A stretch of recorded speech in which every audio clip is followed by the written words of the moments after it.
I know this will shock you, but turns out you can indie publish a book and not be poor afterwards. Here are some pointers for how to do that. Stay tuned. Welcome back to the Wax Quill Podcast. Woohoo! Welcome back, my friends. Today I have an author that I found on Instagram, and she's going to talk all about the costs of publishing. My name's Catie O'Neill. I'm a sci-fi and fantasy romance author. I just published my first book this past October. I have another one off with my copy and line editors right now, and I just started drafting my third one, which will be coming later on this year. Dang, you I are on should probably mention fire. that. Yeah, it's funny because my dream goal was to just have one copy on my shelf, and it's back there. And then I just got really inspired, and I had a lot of supportive people that really helped me through it. And so now my sci-fi romance, Love and Other Alien Concepts, is what's out so far. Can you show us the book? Is that okay? Yeah. I'm gonna grab this pretty one. Oh. Yeah, so Oh, that that's sticker, cool. my sister got me this really cool like embosser. So I decided this was my first copy. So I had it sprayed and then I put that sticker on for myself to make sure I don't accidentally give it away. Oh, okay, got it. I was about to say, I haven't seen any sprayed books and being sold lately. That's super cool. But you sprayed that one yourself. No, I actually had a girl who sprayed these for me. She does an amazing job. I'm gonna have her do all of my books because she did a fantastic job. So I did send out a bunch of these as Okay. my PR box, and to a couple of some other people bought them. She's actually going to be selling them in an event next month. I'm ordering more from her to bring with me to my events coming up, and I'm hoping to do it with my other books too. As long as my next cover might be a little too intense for sprayed edges, but this one it worked well. Well, it sounds like you are on the ball. Tell me if all of this is according to plan, because you said you only wanted one book, but you're on fire. You're moving, moving, Yeah. moving. So, were you planning on that? When did that become the plan? No. So I have my day job is I have an engineering degree, but I work as a production control manager. And I during COVID was working from home a lot, and I lived with my parents at the time. Now I have my own house, but at the time I just couldn't stand being with them all the time. I needed my own space, so I was downstairs reading all the time. And I got so sucked into reading that then it turned into finding the indie author community, and I was reading indie books. Then I thought, oh, well, I have all this free time. Maybe I should start interviewing them. It'll be really fun. I started interviewing them. And then I thought, you know what? The book I really want to read, I want a STEM main character who is the heroine. And you don't get to see that much. You get to see it in rom coms, but you don't see it in science fiction or fantasy a whole lot. And I really, really wanted to see that. So I drafted this whole book in like 2 months during COVID, sitting home at my computer, avoiding my parents. And that was it. I was just going to print the one, put it on my shelf. And then, we went back from working from home when now we were working in the office. Things got really hectic, but I still was kind of just doing these short story writing challenges in my free time. And a writing community, the CEO of a writing community found me and offered to have me join the writing group. And that was kind of where it all started. The writing group was so supportive. Everybody's so friendly. There's so many educational resources that I just felt inspired. Like I could really do it. I could really, obviously print one for myself, but I think also start publishing myself. So from when I joined the house to actually releasing my book, I think was just over a year. So it went pretty quick. But as I was doing that, I had all of these other dreams of new book ideas. So aside from the one that's with my editor and the one I'm working on now, I have another 3-book series planned for after that. So That's so it's cool. it's my life now, but it wasn't Wow, planned. good for you. Thank you. Okay. So, you've always been an avid reader then? Not always. Actually, as a kid, I hated reading. But what was weird Really? is I hated it because they forced us to read what they wanted us to read. When my dad recommended like old school sci-fi, old school fantasy, like Lord of the Rings, things like that, I loved them. But that wasn't what they made us read in school. So I realized it wasn't that I hated reading. I hated what they wanted us to read. I want to Mhm. read about an engineer, a female engineer who's had a tough time dating, winds up meeting this guy. He turns out to be an alien. Now she gets to go to space like she's always wanted. But the planet she goes to is a little scarier than she planned, and things go to heck really quick, and it's a lot of fun. That does sound fun. Can you pitch it now? Yeah, yeah. So I'm gonna try not to read the blurb because sometimes like the scariest question you can ask an author is what's your book about? But it is about Catie. You can kind of see the parallel. She's an engineer and she likes her job. She's really good at her job, but she feels like something's missing. She's had really horrible experiences dating. Some of this, as you can tell, is drawn from real life experience, but that's kind of where it stops. She has kind of a weird dynamic with her family. She does have a dog. That's the only like 100% true part, is the dog in the book is my actual dog. And then pretty much as her work life starts to get harder and harder, she winds up running into this guy at the grocery store who looks really lost trying to decide on mac and cheese. And he's kind of forward with her, asks her out on a date. They wind up going on a couple dates, and she really likes him, but he's a little weird, and it's she can tell he's hiding stuff, he's deflecting questions, and finally she gets it out of him that he's an alien. And she realized something was off. She didn't expect that at all. But she's always wanted to be an astronaut, so it's like a dream come true for her. But it's also sends her kind of on the spiral because do you believe him? Is he crazy? Who knows? So she does wind up getting to go to visit his planet, which is the part that I'm the most proud of. I love this planet that I built. It's called Seku. Half of it is it's split into two islands. Half of it is very nature focused, and everybody kind of like, they live in harmony with the planet. The other island is more technology focused. They have very cool technology, but they're very focused on science.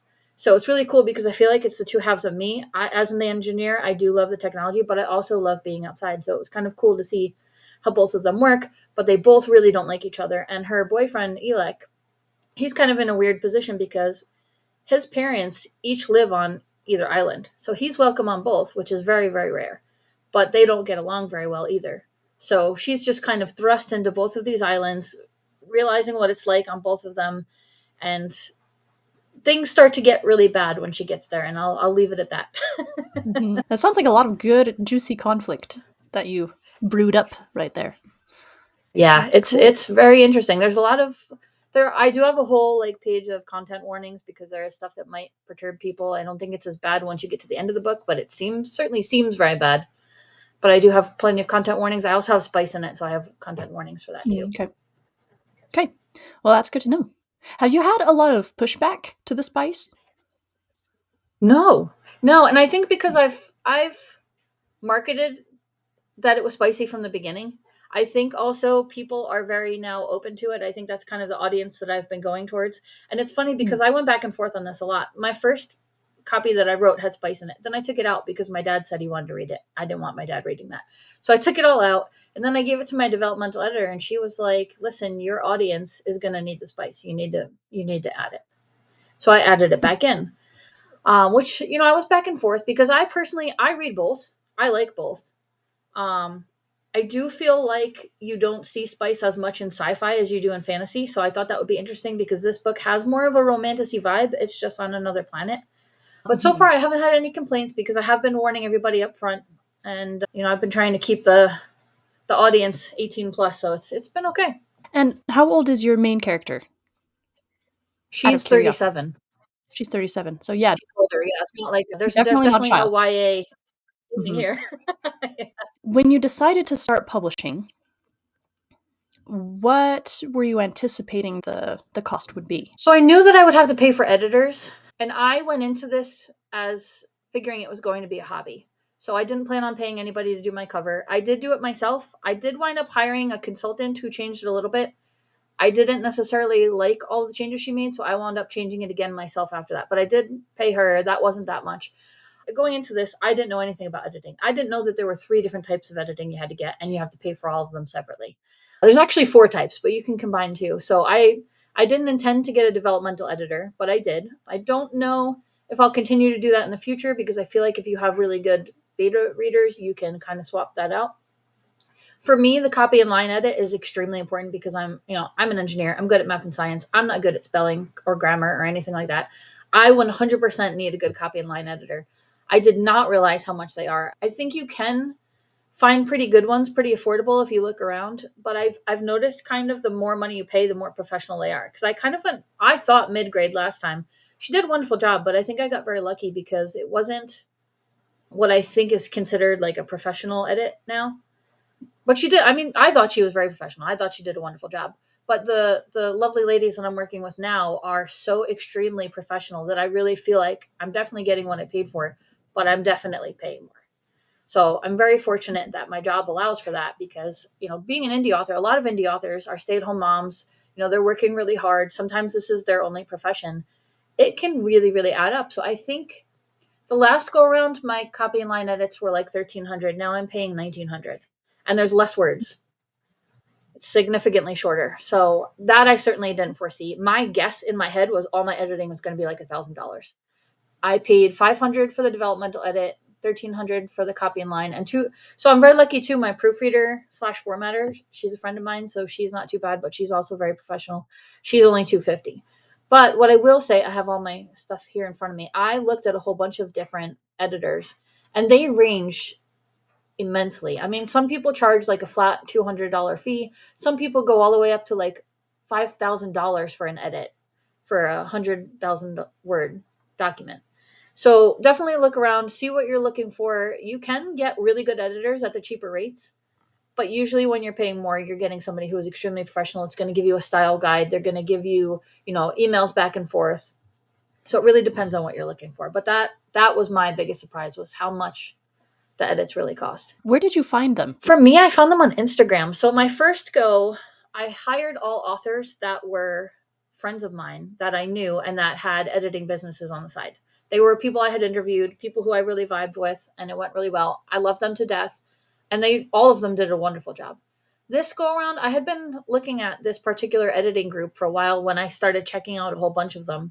And I just like super, super vibed with this particular company. There's 3 ladies that work for them. They even like go out of their way they know that I love data. So they'll like send me different like graphs and things like that on indie authoring and indie author life. So it just felt like a really, really good fit. And I just got such a professional vibe from them from the beginning that this go around, because I wasn't paying for as many things as I did on the first book. I felt like I could spend more money on that part that I thought I needed more based on my strengths and my weaknesses. So I'm paying more for that, but I'm cutting out a lot of the other stuff that I think I can do on my own. Mm-hmm. So in total, how much did you spend on the first book? So my first book, a total of, it was about $4,000 for everything. Now, what I will say is I went a little crazy. I did PR boxes, which for anybody that's not familiar, they're like public relations boxes. Basically, I made boxes of my books with a bunch of themed goodies to go with it to send out to people who helped me with my book as thank yous, but also as like sending to influencers to try to get my book out there. I went crazy. I spent over $1,000 on just making the boxes. Then shipping them was even more than that. And shipping to Canada is no joke, because not only do you pay a ton of money for shipping to Canada, you also have to pay import fees. So just a warning, that was a big surprise too. But just the 25 PR boxes cost over $1,000 for just the boxes. But wow. I will say I don't regret it, because I love everything that was in them. All of my companies that helped me make them were fantastic. Everybody loved everything. I don't think I will do it for every book. I think I will do it when I finish a complete series and do it as a whole, or I'll kind of trim it down a little bit. But I went overboard, so I don't recommend that. So that was, it was $1,000 for that. My total of all my editing, let's see, was about $2,000 for that's developmental editing, copy and line edits, proofreading, and formatting was just under $2,000. I paid about $1,100 in buying. So I bought my ISBNs. You don't have to do that if you're publishing only through Amazon. You don't have to buy ISBNs. There's a lot of other agencies that will, like where you sell your book, you can get free ISBNs through some of them. If you live in Canada, you automatically get free ISBNs. I decided to pay for mine, so I had that all. I also paid to form an LLC, and I paid for a couple of other like web tools and things like that and software. I bought Pro Writing Aid, so I had that to help me with my pre-copy and line edits for myself, because I'm just atrocious at spelling and grammar. And I think that was pretty much it. So most of it was that PR box. And Wow. I also paid an artist. So that was about $460 for, I had a map done, I had character art done, and I got the commercial rights. And putting that all together, how much time did that cost you? So I wrote the first draft in March of 2020. I let it sit for years. I decided around like, I think it was August of 2023 that I was going to publish it. I gave myself a lot of time everywhere because I didn't know what to expect. I didn't know what was going to happen. And I wound up publishing October 24th. I will say I gave myself too much time on that book. I had a lot of waiting time in between things. My editors all moved faster than I expected. It took me less time to do the edits in between than I expected. So I could have published it earlier, and I did wind up releasing it about a week early. I had copies printed like a month or two early. But I did the opposite the second book, and I stuck myself on too short of a timeline where I tried to do it in 6 months, and it's going to be really, really close. So I don't recommend that either. I think I've kind of got it down to where I know what I can do and what I can't do, because I also work full time. So I work 7:30 to 4:30 Monday through Friday. Trying to balance that with all of this was also, it was tough. So you have to take into account how much you can handle too. But it was just over a year from deciding I wanted to publish to actually publishing. What little surprises popped up other than the fees to send it to Canada and the costs for the That PR was a big boxes? one. Definitely a big one. Also, I'm trying to think. There were quite a few. I did not expect how expensive art was either, but I was thrilled with my girl. There were some things where I was surprised at how cheap they were. Like my sprayed edges, I was very impressed. This cost me $4 a book, and that was it. I was expecting more. She did an amazing job. One of the biggest publishing things that I had was I found out that, so I'm published on both Amazon and I'm published through Ingram Spark. The problem is if you publish on Ingram Spark and you set up a pre-order for your paperback, Amazon sees it as a pre-order, and now you can no longer order author copies. You have to wait until your book is released. So you can't print copies for yourself from Amazon if you've already got your Ingram Spark pre-order set up. So I learned that the hard way. I had an order canceled, which really screwed me in getting my sprayed edges done in time. So my PR boxes went out late, which I wasn't very happy about. What other surprises were there? I was surprised at how many people are willing to help you and offer advice for free in the indie community. I love that. I've had so much help from so many authors who are so open and willing to help. And that's kind of why I've been trying to pass that along too. I share like all my financials. I share any weird situations I've had come up, because there's a lot of things that people, even if they're trying to help you, they don't know every little thing to tell you. And sometimes they miss telling you little details, but I've had some weird stuff come up, and I feel like sharing that maybe will help somebody else. So I definitely share a lot of that for that reason. Also, it's really interesting depending on where you live, trying to get your book into libraries and to local indie bookstores.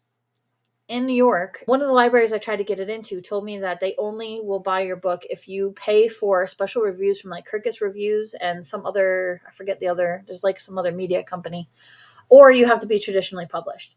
The only way they'll take it otherwise is through a donation, and you get like locked away in this little like private room that nobody looks at. So I did get very lucky that a different library, because I did an event there, they put it into circulation regularly. So I got very lucky there. But the opposite, I had a lot of friends tell me that it's very, very difficult to get your book in local indie bookstores. I went to 6 bookstores so far around me, and all of them took it without any arguments. Like it was so easy, and I'm in all 6 now. But I think it's because where I live, it's not very populated, and there's a ton of indie bookstores for a very low population of indie authors. So each one I went to only had 3 or 4 local authors in there, so they were very willing to take it. And there's so many, all 6 of those were within like 20 minutes of my house. So Wow. it was very lucky. I think it depends on where you live, but those were probably my biggest surprises. I guess most indie authors publish their books digitally. Is it not so common to have a physical copy? I think it's kind of the way that things are going. It's really funny because I have a ton of books behind me, as you can see. I prefer to read ebooks, but if I love the book, I need a physical copy as a trophy. It's like that weird like serial killer thing. I need my trophy on my shelf, but I love having them. And it's interesting too because like for me, I'm obsessed with these sprayed edges. I have a whole bunch of books that have the sprayed edges, traditionally published, indie published. I have them all over the place. So I think people collect more special editions or books that they really love, but I do think that the ebook is more sold. For me personally, I've sold, I want to say like less than a quarter of my sales were physical books. Most of them were ebooks.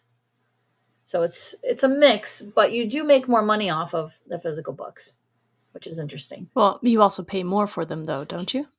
Because you have to pay for Yes. Yeah, and that's an interesting thing too. So depending on who you're selling through and how it all works, if you print them yourself, you just pay the print fee, which for my book, I think it was like, depends on if you do Amazon or Ingram. It was like $6 through Amazon, $7 through Ingram, and then you pay for shipping, and then you get to keep all the rest of that. If somebody buys directly through Amazon or Ingram, After the print fees, you get a percentage. So you get a royalty and they keep the other percent. You do get more from Amazon than you get from Ingram there too. Same with ebooks. Amazon gives you more than Ingram. There's also Ingram will let bookstores buy them directly from them, and they'll do the same kind of thing where you pay the print fees and then you get a little bit extra. Honestly, the best way to make money is to print them yourself and then sell them in person. Or most of the bookstores that I'm in, only one bought through Ingram directly. The rest of them had me bring copies in, and it's like a deal that when it sells, you get, most of them are 60 or 70% that you get to keep, and then they keep 30 or 40 depending on the situation. So it's there's a lot of different ways, but definitely the best way is to print them yourself through Amazon because it's cheaper, and to sell them in person. Yeah, and How it's not really something that a lot of people share because I had no clue. I thought that I would probably make more money from ebooks because Mhm. there's no overhead. But they also take a royalty on that. And also people are not willing to pay very much for an ebook. My book is $5.99 ebook. I have sold some, but I noticed when I dropped it to 99 cents, I sold a ton. A ton. But you can make like 30 cents a book. So eh, Yeah. depends on what you want to do. But Hmm. for me, I do hope I eventually break even. But it was more that I just wanted to do it. So now that I've done it, now I kind of want to start trying to, be smarter about my spending and be smarter about what I'm making. The other thing I'll mention too is I did not pay for any kind of marketing. I didn't hire anybody to run my street team. I didn't hire anybody for an ARC team. That's something to weigh too when you decide to publish your book, because my friends who did pay for that had way more ARC readers than I did. Way more. I think I had 33, where some of my friends had over 100, 200. I was kind of torn on how I felt about that because I also feel like people who are willing to ARC read your book will probably also buy it. So maybe you're losing some business there. I'm not really sure. But for me, it was more so that I just wanted, I'm a control freak. I wanted to do it myself. But I'm also very happy because I heard from a lot of friends that when they have those big ARC teams, 100, 200 people, only about 40% of the people download and read the book.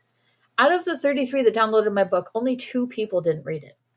I had such a high return rate on who wanted to read it because they were directly interacting with me, and they were so wonderful. I mean, I've made such good friends out of the people who wanted to read it that early, and I think they're going to stick with me. I absolutely adore them, and the reviews have been fantastic. So I think you do get a little more personalized experience. So it's depending on, do you want to make money off of it, or do you want to connect more with your readers as to if you make that spending choice or not. How did you find your ARC readers? I just posted on Instagram asking if anybody would be interested in this book. I had been marketing a lot. I think I shared the first line, I shared the first page, I shared the cover, I shared a couple of different little quotes.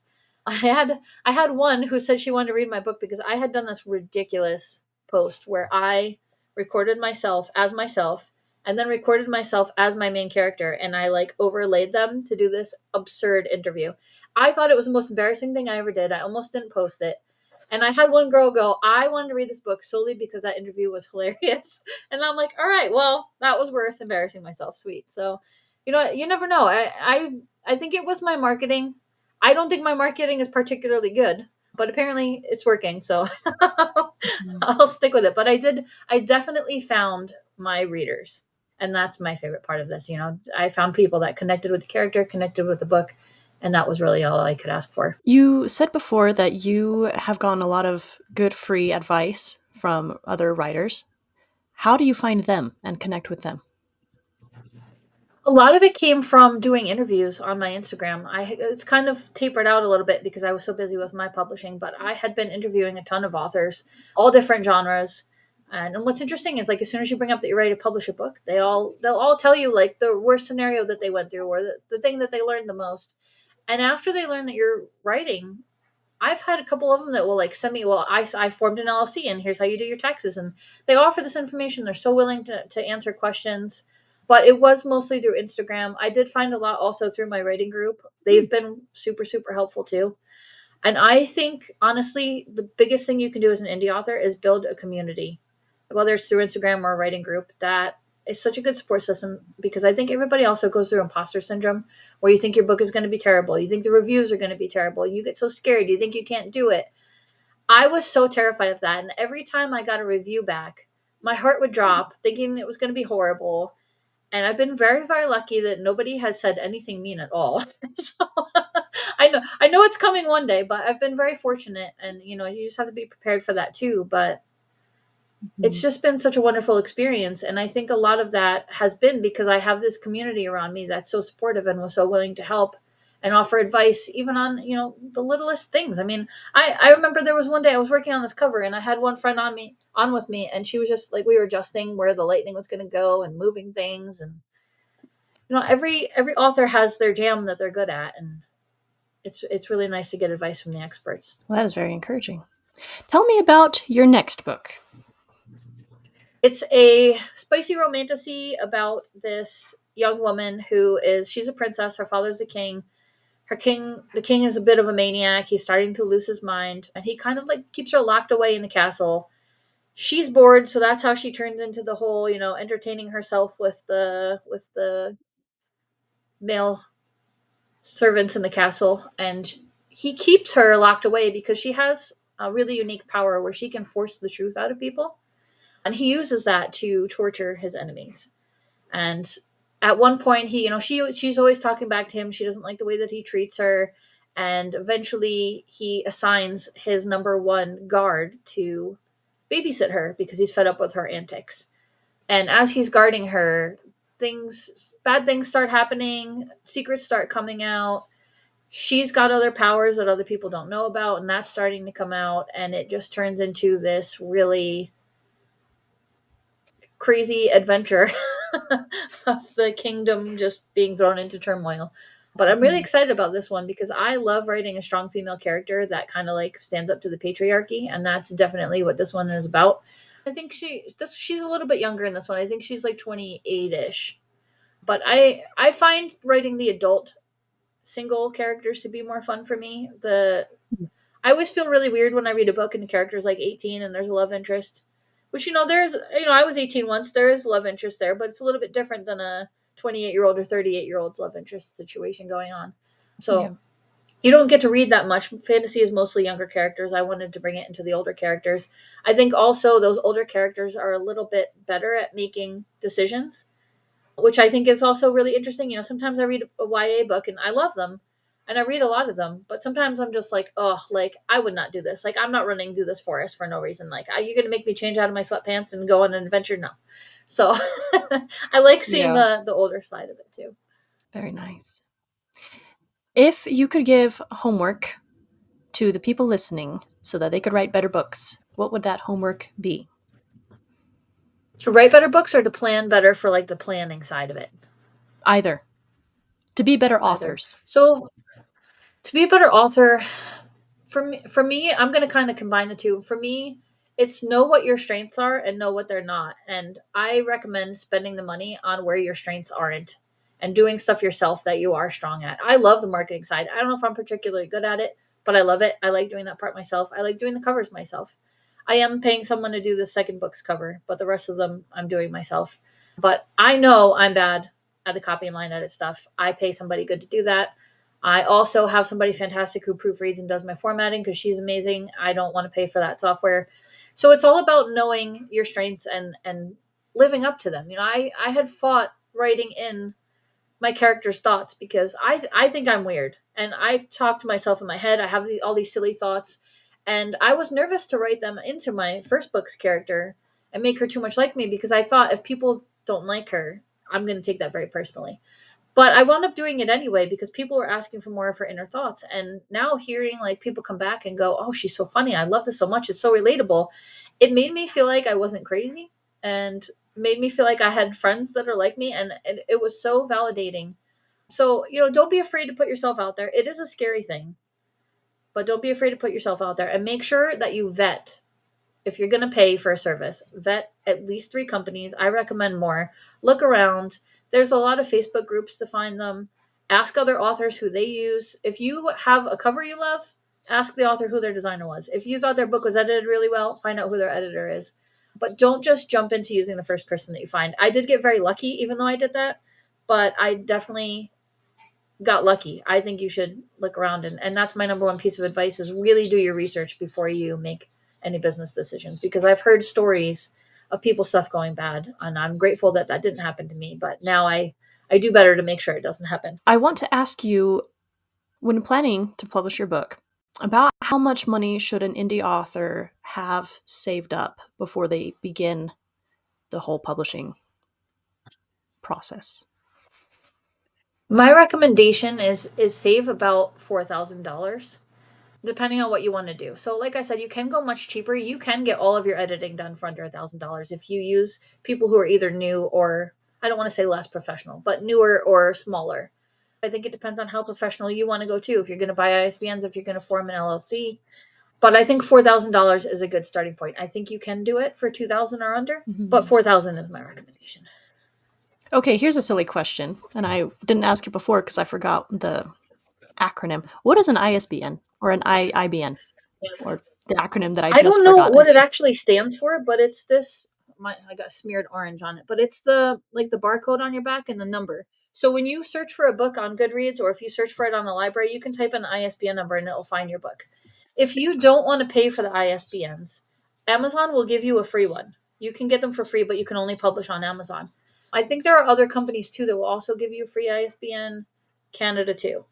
But for me, I bought, and I definitely recommend buying the 10 pack. You can buy one for, I think, like 150, something like that. I got 10 for 300. So now you have to use one for ebook, one for paperback, but now they're all linked together. So if I didn't buy my own ISBNs, everywhere I published, all the ISBNs would be different. So I would have to like load them separately on Goodreads. They wouldn't be linked together. If you do one paperback and one ebook, everything is linked together regardless of where you sell it. So it's easier to find. So it's like a book identifier. So yes, yes. Yeah, I don't know what it actually stands for. I think it's like something book number, identification, something book number. Hmm. But you do need one for every format. So that's why I didn't do hardcover. I would have to have used the third ISBN. So having the 10 pack, I can now write 5 books with the ISBNs that I have. So I Right, will one for the eventually have ebook, one to for the buy hard some more. copy. Right. Right. Gotcha. Now, Okay, if I did thank a you. hardcover, that would be another one. Any other special edition you have to pay. Regarding Oh, costs, I did actually have one other point that I wanted to make is the other thing that you don't really know going into it is how long it takes to get paid. I published my book October 24th. I just got my first Amazon payment about 2 weeks ago. I still haven't gotten my Ingram payments yet. I don't get that until February and March. So that's something to be aware of too, is it takes a very long time for the retailers to pay you. So just be aware of that. You don't start earning for a while. I mean, definitely selling in person is I think the best route all around. So okay. Well, thank you so much for teaching me all of that for me and my of course, listeners. And it's that an was a honor. lot of really, really good information. Where can the people find you and your book?